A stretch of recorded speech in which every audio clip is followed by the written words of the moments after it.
exchange. But this is the type of stuff that most people don't know anything about, and there's a reason why most people have never heard any of this, because it doesn't have anything to do with football. It's got nothing to do with silly-ass sports and basketball and all that other silly-ass stuff that kids love to play. You know, that's what you've always give the kids, a ball. Tell the kids to go out and play ball. I don't care what ball, basketball, ping pong ball, football, golf ball. I don't care. Get the damn kid out of here and let him go play with a ball. Give the kid and he'll go out and play ball. That's why they have the President of the United States. He goes out and throws the first ball because Daddy's out playing ball with us. You know, while all the kids are out there, all the schmucks are out there watching the ball game. And Daddy's out there with the senators and the congressmen. They're watching the ball game. I want to know what these freaks are doing at 2 o'clock in the morning that they haven't told us. I want to know about their boyfriends and all the money that's changing hands and all the shit that's really going on. That's where the name of the tune is. When you find out that these guys who are running the planet are playing us for a bunch of fools, let them go out and play ball.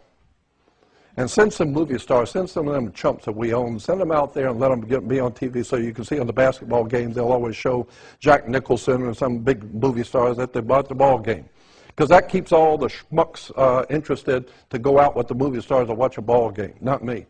I'm not going to any ball game. I'm going to an education at UCLA. I want to know who's running this country, how it works, who set up our government, who gave us our religions, where these religions come from. The whole idea of Christianity is nothing more than sun worship.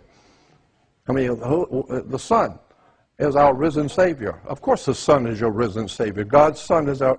You don't own the sun.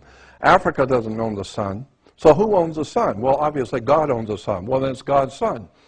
And God's sun is the light of the world. Of course the sun's the light of the world. What the hell else lights the earth if it isn't the sun? So God's sun lights the world. He's the light of the world. He's our risen Savior. Of course it's your risen Savior. If it doesn't rise, you're dead in 6 weeks. So wait till it don't come up. And you'll see it is your Savior. And the sun, the Egyptians said the sun gives off energy. And energy is life. That's why you have the life of a battery. When the battery goes dead, there's no energy. So the Egyptians said the sun is pure energy. And it's giving its energy so that we might live. So God's sun is giving his life that you might live. Of course the sun's giving its life. It's giving its energy so that you can grow and the plants can grow.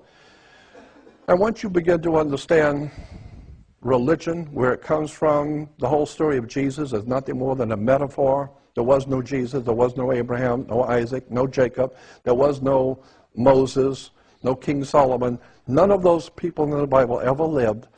These are metaphors for something far deeper that the ancient writers were trying to tell you in a metaphor. There's a symbolic story. And if you don't get the symbolism, you will go for your whole life in trouble because you didn't know how to read the symbols. You don't know what's really going on behind the scenes. You drive down through Los Angeles and see all the spray painting on walls. You think it's a bunch of kids destroying property. No, no, no. Those symbols mean something. And if you don't know what they mean, you better stay out of the territory because they're telling you. If you come in here as a different particular race, that symbols mean we're going to kill you.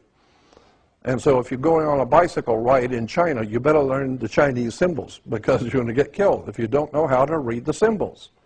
And that's what most people don't know anything about, how this world really, in fact, works. But once you figure out how the courts work, education works, education is nothing more than a 12-step program. Let me give you an example. In the ancient Egyptian religion, one of the many different religions in Egypt, the ancient Egyptian religion of Horus.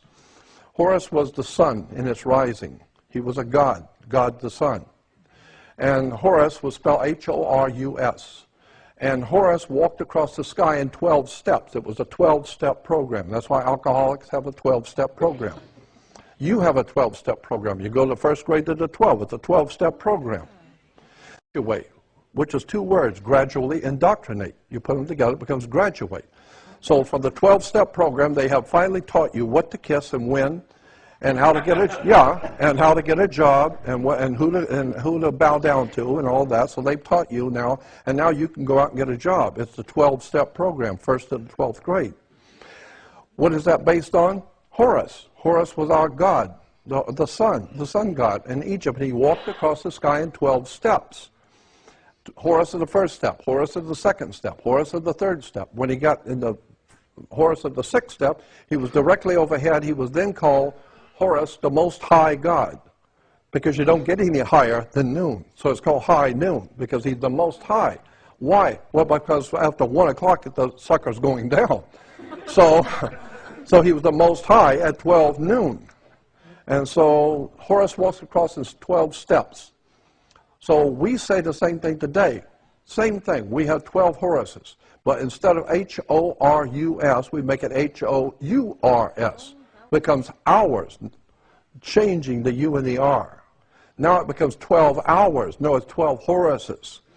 And Horus represents light. The sun represents light. Light in Latin is Lucius. Lucius, when personified as a god, becomes Luke. And this is why you have Luke Skywalker. And he walks across the sky and meets his evil brother, Darth Vader, or in the Egyptian religion, Set. He was the god of darkness. The prince of darkness was Set. Why? Because it got dark at sunset. So the whole idea is that it's the whole world that we live in is based on Egypt, Mesopotamia, ancient Greece, ancient Rome.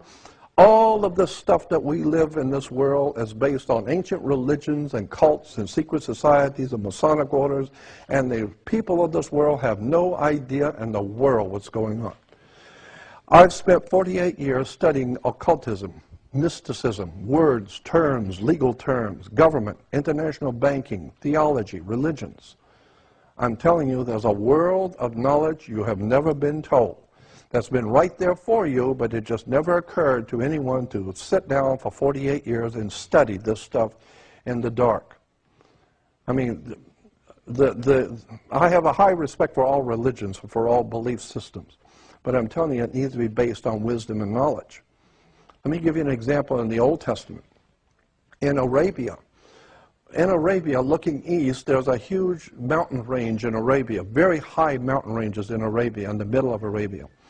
And so the Arabian people on this side, looking east, every night the moon would come out of the mountain. The moon would rise in the east, and it comes up behind the mountains. So the ancient Arabians, talking about thousands of years ago, they believed the moon was a god. It was a moon god. And obviously he lived in a mountain. That's obvious, because every night he comes up from the mountain. So he lived in a mountain, and his name, the name of the moon god in Arabia, was Sin, S-I-N, Sin. And a mountain in the ancient Arabic, a very ancient language, was Ai. It's translated Ai. Ai is a mountain in the ancient language. So the god Sin lived in his mountain, Ai. You put them together, it becomes Sinai.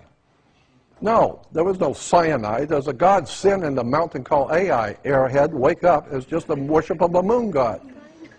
This is why the Jews have their celebration after sundown, because that's when the moon god comes out.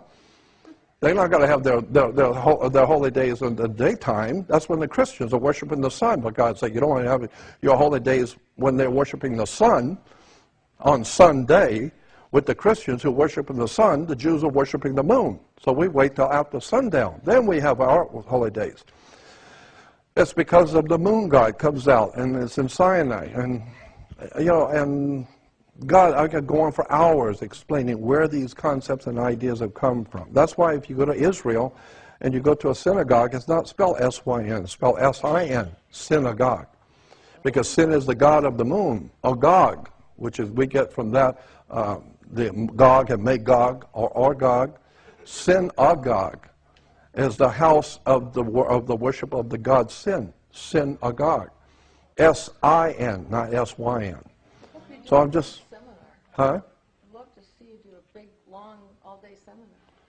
Oh, yeah, I could sit and talk for days on this stuff. Days, several days. That'd be great. Yeah. That'd be great. I could sit and talk for days on this subject of religion, theology, where all of these things have come from. A lot of people ask me, you know, well, where did you get this document and that document? Where can we read about this or that? Well, what I've done is I have downloaded, give me that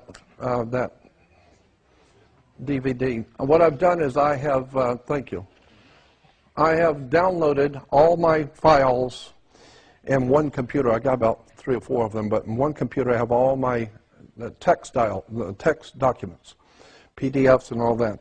So what I've done is I've just downloaded all of my documents from my computer into a DVD. It's like, I don't know, 5,080 different items, 161 different subjects, 3.4 gigs of documents on religion, government, courts, just the crap of the world, everything. Everything is going on. It's all here. There's all the documents are all here.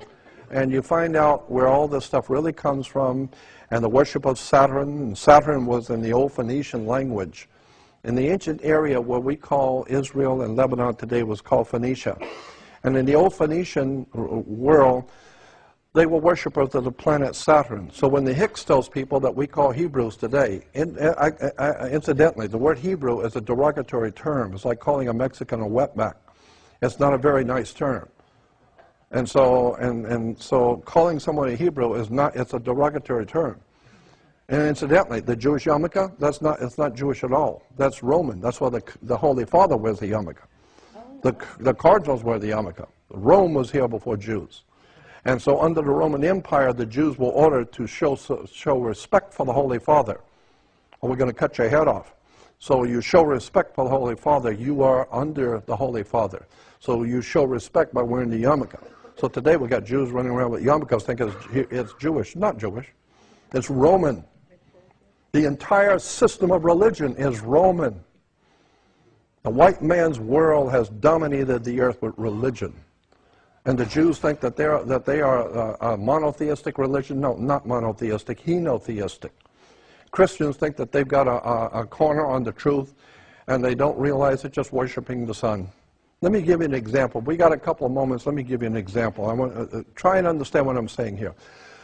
All of the religious concepts and ideas in Christianity and Judaism come from the northern hemisphere. We don't have anything in our Christianity or Judaism that comes from the Aztecs or the Mayas or the Aborigines of Australia. All of our concepts and ideas come from the northern hemisphere.